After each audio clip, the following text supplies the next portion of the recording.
उन्हाळा किती जरी कडक असला तरी सकाळी आंघोळ केल्यानंतर एक कप चहा पिल्याशिवाय दिवसाची सुरुवात होत नाही, हो ना.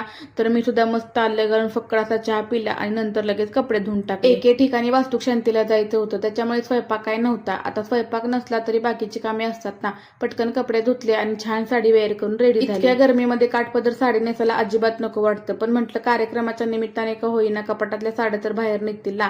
असो, नित्य सुद्धा गोडगोड असं रेडी केलं आणि आम्ही पोहोचलो कार्यक्रमाच्या ठिकाणी. आम्ही जायच्या आधीच ना इथे होम पूजा वगैरे झाली होती. मग काय आमचं मात्र ना फिरून सगळं घर बघायचं चालू होतं.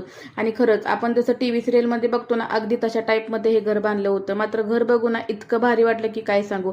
आणि ही तिघं एकत्र आली ना, ह्यांना कुठलं भानच नसतं, अशी यांची ना मजा मस्ती चालूच असते. सगळं घर फिरून झाल्यानंतर ना आम्ही गेलो होतो पेट पूजा करायला. मस्त आमरसपुरीवर ताव मारला आणि इतकं गरम होत होतं म्हणून ना मस्त ताक सुद्धा पिलं आणि घरी आलो.